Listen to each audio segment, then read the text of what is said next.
Most shoulder workouts are secretly destroying your shoulder joints, and you won't even realize it until it's too late. I spent years making this exact mistake as a beginner, ignoring the warning signs until one breakthrough changed everything. Now as a certified rehab specialist and mobility coach, I have helped hundreds of my clients eliminate nagging shoulder pain and build bulletproof shoulders that actually get stronger with age and not weaker. So in this video, I'm going to show you why your current routine is failing, 5 progressive exercise techniques that rebuild shoulder joint strength, and these can be done at home, and how to integrate these techniques into your own training program. If you'd like to go deeper into topics surrounding these methods, as well as my complete shoulder bulletproofing protocol, make sure to sign up for my newsletter where I'll share exclusive programming templates and advanced techniques. Now let me show you the missing piece that makes traditional shoulder workouts fail, so you don't waste months on exercises that actually make the problem worse, which will be too late by then. Let's break it down with a clear example. Think of your shoulders like a complex suspension bridge. You can have strong cables, but if the control systems fail, the whole structure becomes unstable. So in today's exercises, I'll show you how to rebuild that control system using the exercise methods based on functional range conditioning principles. It wasn't until I discovered end range strength training that my shoulder improvements became significant and sustainable, meaning to say joints that remain strong and pain-free even under demanding conditions. The problem isn't just about getting range of motion, it's about building what researchers call tissue load-bearing capacity in those newly acquired ranges. Without this crucial step, your nervous system will eventually restrict movement again to protect what it perceives as weak, vulnerable positions. So to understand why end-range strength is crucial, we need to recognize a fundamental principle. Your body will only allow you to access ranges where you can express strength and control. Traditional strength training focuses on mid-range positions where your muscles have optimal leverage. But the ranges where you're most vulnerable and where injuries typically occur are the ones at the end ranges of motion. Think about when shoulder injuries often happen.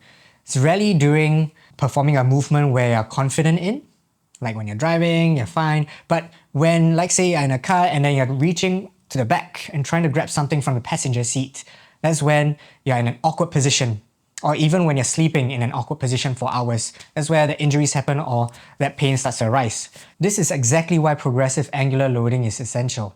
The idea that we need to systematically build strength at increasingly challenging joint angles, particularly at end ranges where we are naturally weakest. Over time, your nervous system learns these positions are safe and stable, allowing you to move freely and confidently without pain or fear of injury. So here's how you can apply this today. We'll be working progressively through a series of methods from the lowest to the highest level of neurological complexity, starting with this thing called PAILs and rails. If you've been watching my previous videos, you'll see some examples of those. We're going to be focusing on shoulder extension today as I've covered videos on external rotation and flexion in previous videos, so feel free to check them out. What's important to note is that the concept can be applied similarly to different movement orientations in their end ranges. So just think about how you can place your shoulder or your arm in different orientations and work from applying the concepts I'll be sharing with you today. However, if you still feel stuck or unsure of how to apply the concept to different movement orientations, just feel free to let me know in the comments and I'll get back to you as soon as I can. We're going to be doing 5 different methods today, all in the comforts of our home. Because like for me, I train at home most of the time and I just want to show you all of the exercises that I'll be sharing in the video and future videos can be done at home. So there's no excuses there. So for the first one, you just need a stick or a mop like I do and you're just going to place it down. For the first one, PAILs and rails, right? So what you want to do is find your passive range, your maximum passive range, your end range that you can possibly go. Right? So mine will be around here. And what you want to avoid is having to compensate by crouching down this way just to get more range. What you want to do is isolate from the shoulder and work to your end range from there. So just crawl your hands up to the best of your ability and make sure that if you do have a mirror, then you can check your posture. If not, just try and feel it out. Best case is always to have a mirror or film yourself doing it so that you can understand and feel what is the best posture for your current capability. So once you're at your end range, you want to hang out for about 2 minutes in this stretch so that you can deactivate that spring effect that's inhibiting you from going further into the stretch. So just like how you usually warm up, maybe you go into a stretch, the second set onwards, maybe you feel you can go a little bit deeper. So in this 2 minutes, you want to explore the area and try and get more range and crawl your fingers up a bit more till you find you're really at that nice stretched position for your passive range. And once you're done passively stretching for the 2 minutes, you're going to activate PAILs by pushing and driving your working arm down into the ground. So trying to drive the broom into the ground, and you're going to gradually increase the intensity from 10% of effort all the way to 100% of effort. And if you're not comfortable with doing it to max intensity yet, you can always start slower and lower. So maybe working to about 30% to 50%. And just holding there for about 30 seconds. After you have done that, you're going to work on the rail side, which is the opposite end. And you're going to be trying your best to lift up and work on the opposite end of your muscle group. But I'm not going to be able to lift it up because I'm technically at my end range already. So trying your best to engage 30 seconds hold as well. And the next method you're going to do is called passive range holds. You're going to passively position your arm at the highest point of your end range of motion and perform a yielding isometric. So once you are at your passive end range of motion, you're going to remove the passive support and hold that position actively for as long as possible. And you'll start to notice that you're failing into the range as you remove the passive support. If you find that you cannot hold the isometric for long, just try to perform as many reps as you can till you reach failure. Just think of performing it as a controlled eccentric to failure. Now that we have isolated and strengthened specific shoulder movements, it's time to bring everything together into one integrated functional pattern. Real life doesn't happen in isolated movements, it happens in dynamic coordinated actions. So imagine your shoulder like the hinge of a door, and if the hinge is rusted or weak at any point along the swing, the entire door becomes unstable. Similarly, your shoulder needs strength and control throughout the entire range, not just at certain angles, to function smoothly and safely. So although with the first two exercises we targeted specific positions, we now need to add an element of movement to teach our nervous system to move in other ranges. So the next method we're going to be doing is called the passive range liftoffs. So what you want to do is give yourself about 5 to 10 degrees away from the end range, and from there you're going to perform lifting off the ground in this position. So you're working on a concentric phase now instead of the eccentric. Depending on how much range you need, you can go lower or higher. So you want to perform as many reps as you can to about fatigue or failure. And the next method is called hovers. So if you have any bottles or objects that you can use, we're going to hover above the objects.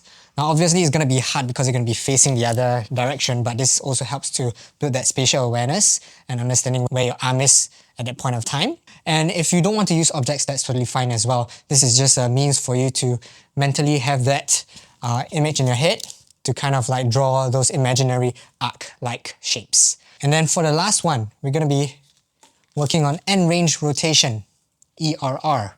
Instead of drawing arcs now, you're drawing circles. So you want to make sure that you're in your end range, and when you're in the end range, you're going to draw nice small circles in a controlled manner and working on both directions, anti-clockwise and clockwise.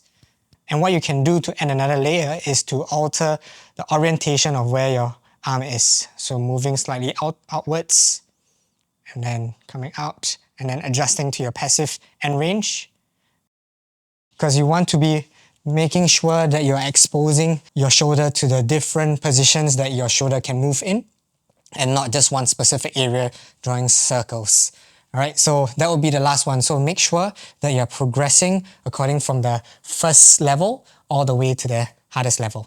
By systematically building strength at the edges of your movement, you're effectively teaching your nervous system to show that your shoulders are safe in these vulnerable positions. The result? Stronger, healthier shoulders that don't just look good on paper and actually feel great in daily life and function. And just a safety note, if you experience sharp shooting pain or have a recent shoulder injury, stop immediately and consult your healthcare provider first before doing any of the exercises. With these exercise methods, you've built a foundation of strength and control that can transform your shoulder health.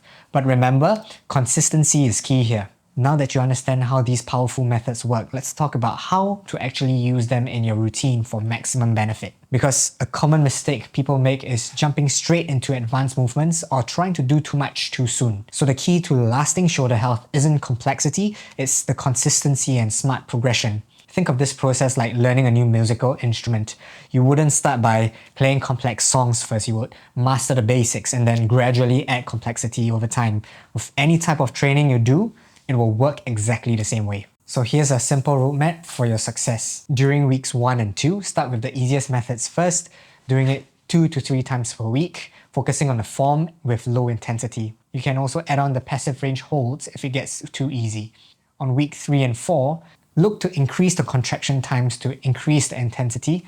Add light resistance, maybe using a water bottle or maybe adding on some bands if possible for your particular setup. You can also look to progress to harder methods when possible. On weeks 5 or 6, you can look to combine it with your own training program. Most of my clients start to experience significant improvements by week 6, but of course, everybody is different. So just go with your own pace and work on progressively increasing your intensity over time. And lastly, try to limit to 2 methods in one session. Try not to go overboard, if not you'll be doing too much too soon and overtraining yourself. You might wonder, are these methods really enough?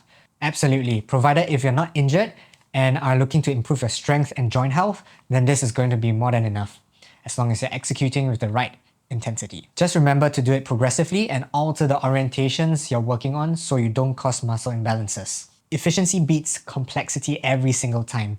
Even if you only have time for 1 set a day, do it with the right intention and intensity appropriate for that day. You'll be amazed at how just 20 minutes a day can deliver lasting results, comparable to an hour-long session multiple times a week. I don't want to overwhelm you with too much detail here, so if you're interested in diving deeper into programming strategies, feel free to sign up for my newsletter, where you'll get clear, actionable insights delivered straight to your inbox. You now know how to rebuild bulletproof shoulders, but here's the thing. Many people who train prioritize their muscular system over the foundation of their joints, which can lead to injuries over time due to an imbalance. So watch this video next, where I'll be showing you how tendon training complements everything we've covered today, because balancing your muscular system with your connective tissue system is the secret sauce to sustainable, functional, and pain-free movement.